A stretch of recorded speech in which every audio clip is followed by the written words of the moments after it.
जय श्री कृष्ण। नमस्कार प्रिय भक्तजनों, आपका स्वागत है मेरे YouTube चैनल पर। आज हम आपको बताने जा रहे हैं कि जीवन की हर मुश्किल से लड़ने की प्रेरणा देता है गीता का सार। अगर आप इसके बारे में जानना चाहते हैं तो इसे अंत तक जरूर सुनिएगा। और अभी तक अगर वीडियो को लाइक और चैनल को सब्सक्राइब नहीं किए हैं तो जरूर कर दे। आइए जानते हैं, श्रीमद् भगवद गीता को पढ़ने से जीवन में हो रहे सभी कर्मों और समस्याओं के हल मिल जाते हैं। ऐसे में आज हम आपको बताने जा रहे हैं गीता की वह बातें जो उसका सार है और जीवन जीने के लिए अनेक बातों को सिखाती हैं। गीता के उपदेश के अनुसार तुम खाली हाथ आए हो, खाली हाथ जाओगे।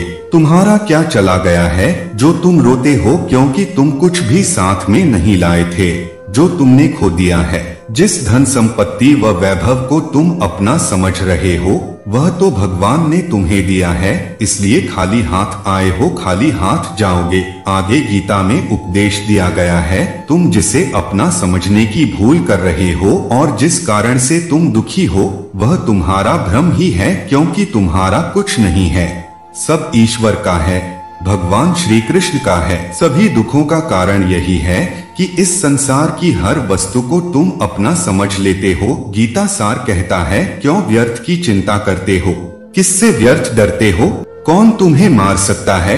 आत्मा न पैदा होती है न मरती है, जो हुआ वह अच्छा हुआ, जो हो रहा है वह अच्छा हो रहा है, जो होगा वह भी अच्छा ही होगा।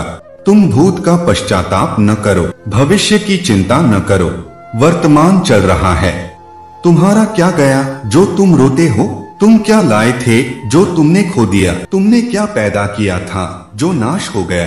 न तुम कुछ लेकर आए, जो लिया यहीं से लिया, जो दिया यहीं पर दिया, जो लिया इसी भगवान से लिया, जो दिया इसी को दिया। खाली हाथ आए और खाली हाथ चले। जो आज तुम्हारा है कल और किसी का था, परसों किसी और का होगा।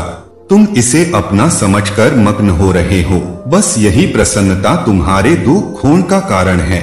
परिवर्तन संसार का नियम है, जिसे तुम मृत्यु समझते हो वही तो जीवन है। एक क्षण में तुम करोड़ों के स्वामी बन जाते हो, दूसरे ही क्षण में तुम दरिद्र हो जाते हो। मेरा तेरा छोटा बड़ा अपना पराया मन से मिटा दो, फिर सब तुम्हारा है, तुम सबके हो। न यह शरीर तुम्हारा है न तुम शरीर के हो। यह अग्नि जल वायु पृथ्वी आकाश से बना है और इसी में मिल जाएगा, परंतु आत्मा स्थिर है। फिर तुम क्या हो, तुम अपने आप को भगवान को अर्पित करो, यही सबसे उत्तम सहारा है। जो इसके सहारे को जानता है वह भय चिंता शोक से सर्वदा मुक्त है। जो कुछ भी तू करता है उसे भगवान को अर्पण करता चल, ऐसा करने से सदा जीवन मुक्त का आनंद अनुभव करेगा। कहते हैं कि हमारी सभी परेशानियों का समाधान भगवान श्री कृष्ण ने भगवद गीता में बताया है। माना जाता है कि हर इंसान को गीता पढ़ना चाहिए, वो भी एक बार नहीं बल्कि कई बार, क्योंकि यह आसानी से एक बार में समझ में नहीं आने वाली है। आप जितनी बार इसे पढ़ेंगे उतनी बार आपको कोई न कोई नया तथ्य मिलेगा। भगवान श्री कृष्ण को महायोगी बताया गया है, उनके द्वारा बताई गई बातें गीता में संग्रहित है। धन से लेकर रोजमर्रा की हर समस्याओं का समाधान इसमें मिल जाएगा। गीता बताती है कर्म को प्रधान, गीता में जीवन का सार छिपा है। गीता के जानकार आचार्य रामानुजाचार्य कहते हैं कि आध्यात्मिक पथ पर चलने से पहले गीता का ज्ञान बहुत उपयोगी है। इसके अलावा गीता में कुछ ऐसी बातों का जिक्र भी मिलता है जिससे हम अपने दैनिक कार्यों को आसान बना सकते हैं। गीता में कर्म योग की बात कही गई है, जो कि आज सबसे ज्यादा प्रासंगिक है। भाग्य के भरोसे बैठे रहने वाले को हमेशा ही उतना मिलता है जितना बाकी छोड़ देते हैं। आत्मविश्वास बढ़ाती है गीता। अगर आप में आत्मविश्वास की कमी है तो गीता के अनुसार खुद को भगवान के प्रति समर्पित करके देखिए, आपके सभी काम खुद ब खुद आसान होने लगेंगे। गीता के अनुसार खुद को एक बार ढालकर तो देखिए, सब आसान होता चला जाएगा। खुद को रखें खुला। माना जाता है कि व्यक्ति को हमेशा ही जागृत अवस्था में रहना चाहिए। इसके लिए अपने कानों से बाहरी संसार को सुनने के लिए मौन धारण किए रहें। इसके साथ ही विवेक और धैर्य भी बनाए रखें। माना जाता है कि आपके विचार ही आपके व्यक्तित्व का निर्माण करते हैं। आलसी और दूसरों की निंदा करने वाले विचार हमारे विकसित होने पर हमारे अंदर भी तमाम तरह की बुराइयां पनपने लगती हैं। इसलिए इंसान को अपने अंदर अच्छे विचारों को भरना चाहिए। बदले दुनिया को देखने का नजरिया। दरअसल सब कुछ हमारे नजरिए पर निर्भर करता है। हम चाहें तो किसी भी चीज में अच्छाई या बुराई दोनों निकाल सकते हैं।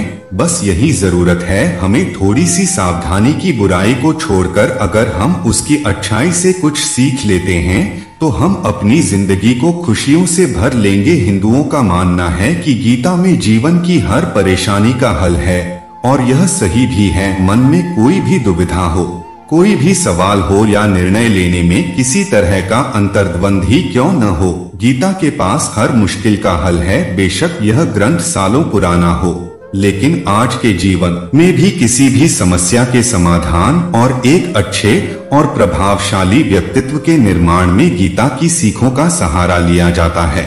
पेश है गीता में कही गई ऐसी 5 बातें जिन पर अमल करने से आपको मिलेगी हर क्षेत्र में जीत। स्वयं का आकलन। गीता में कहा गया है कि हर व्यक्ति को स्वयं का आकलन करना चाहिए। हमें खुद हमसे अच्छी तरह और कोई नहीं जानता, इसलिए अपनी कमियों और अच्छाइयों का आकलन कर खुद में एक अच्छे व्यक्तित्व का निर्माण करना चाहिए। क्रोध पर नियंत्रण। गीता के अनुसार क्रोध से भ्रम पैदा होता है, भ्रम से बुद्धि व्यग्र होती है, जब बुद्धि व्यग्र होती है तब तर्क नष्ट हो जाते हैं, जब तर्क नष्ट होते हैं तो व्यक्ति का पतन शुरू हो जाता है।